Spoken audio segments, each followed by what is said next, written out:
Hey guys, sup, we're here for the TheYugiohCouncil. The sound in the back is a air conditioner, just fair warning. Alright, now before we get into Tech Tuesday, I just want to address tomorrow's video stock market now. I do have plans, so it will be out for the nighttime video, which is 8 o'clock New York City time. You can check on Google and see what that accumulates to. Now that that's said, let's talk about Majesty's Fiend. It's a 2400 attack monster that is getting so much hype right now that it is actually seeing a price rise. Minor spoiler for stock market. But we're going to go in deep on why we're talking about it on Tech Tuesday, why you should care about it, and why you should pick them up immediately. And I just want to quickly say sorry to Alex. He's been wanting me to talk about Necro Valley. I'm gonna do that next week. I promise we're gonna do that next week. I just felt with the price rise on this, it's a little more important to just fully talk about this card right here. And it is one hell of a card. Let's say that much. Now, the theory is that you can only use it in Monarchs. That's actually pretty damn flawed. I'm gonna explain why. Every single deck out there right now, every one of your decks, unless it's like some kind of Exodia or something, and just 99% of the meta can special summon. Even if you splash in hands, you could special summon. Which means you could tribute one monster to summon a Majesty's Fiend. But now, you're going to go, Ryu, why the hell would I want to do that? Simple. You want to tribute it so this way you can actually go ahead and shut down the entire game. And you're now thinking to yourself, well, what the hell are you talking about? When Majesty's Fiend is face up on the board, no monster effects can be activated. Hand, grave, field. It shuts them all down. This is the best counter. Keyword here, the best counter against Shaddolls. It's not the only counter because it is definitely one of the top 3. But it is single-handedly the best. Besides being able to be used in Monarchs, you're able to use it in every other single deck if you use your know-how. Your know-how being you can side it, you can main deck it, you can stick it as long as it's somewhere inside of that deck. Now, some of you may disagree with just splashing it in decks. Let me just quickly remind people during Teledad, which was such a broken deck on its own, people would main deck Royal Oppression because they would special summon.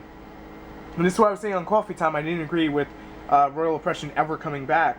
Is because they special summon their board and then they flip up Royal Oppression. This is pretty much the same kind of thought process. If you run freaking Quick Draw, you can drop Quick Draw, tribute for Majesty's Fiend and win the game. It shuts down Shaddolls to a whole new level. Now here's the cons. It's very vulnerable to spells and traps. Some of you are going to go, well, we're not really using spells as much as we normally are. I agree with that. One of the things that instantly shuts this down extremely quickly, which people seem to forget about, is Book of Moon. Another thing that shuts down that people seem to forget about is Dark Hole. Another thing people seem to forget about is D-Prison. All these cards are easy counters. We can make that argument all we want, all day, all night. The point still stands. Majesty's Fiend is a tech card that will soon, keyword soon, come out of being tech and start being main deck, even in Shaddolls, which sounds nuts. If I really wanted to win the Shaddoll matchup, I would side Majesty's Fiend because I would side that and a bunch of trap hate. I would easily pretty much win against Shaddolls because they can't activate their effects. And when Shaddolls can't activate their effects, they have a hard time getting over this. And the only thing that really can get over it is the 2800 fusion that requires a light monster or super polymerization. But I always have to talk pros and cons. The cons is that it does require the one tribute.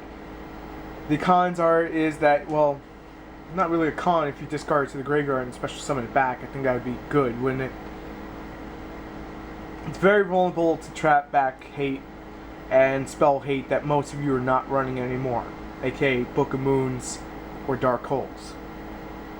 It is an amazing tech card and an amazing main deck card that will soon find its way into many new homes. Hence the price tag raise has gone over $20.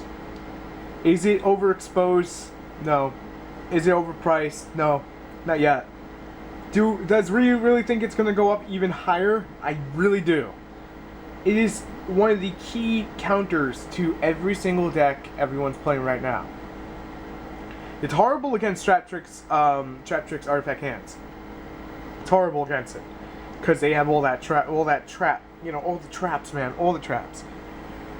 It's horrible against decks that run deep prison. But then again, you don't have to attack with it. You could just pretty much leave it there and just summon everything else and just swing with it. There's that theory. Even a simple deck like Blue Eyes can easily run this, because Blue Eyes is not affected. And then you just attack with Blue Eyes, flip up Trap Suns and Lances, and laugh your head off. Chaos Dragons can run it. Heretics can run it. It gets endless. You just have to remember it shuts down all monster effects, except for itself. They can't effect value, they cannot maxi, they cannot drop their pretty hand traps. They cannot use their Madolches, their hands, their trap tricks, their artifacts. I think people are starting to understand by this point in the video what I mean, how good this card is, and why I wanted to talk so much about it on Tech Tuesday. You can use Honest, but here's the thing. Again, it negates all monster effects, so Honest is not going to work. Just keep that in mind when you're using it. One of my favorite things to use with Majesty's Fiend is Forbidden Lance. it just, like, okay, besides being able to protect it, you're able to lower your opponent's monster's attack. You have that flexibility and allow you to protect it on the board. This is something that a lot of you may have overlooked when you open your Primal Origins Deluxe Editions and got extremely lucky and got Godsend pulls. If you have it, you keep it. If you don't have it and you can get it for a good deal, get it now. Even if you don't want it, because it'll be worth money. Can't say I didn't tell you.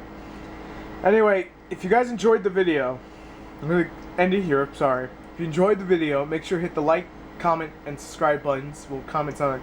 That's, thing.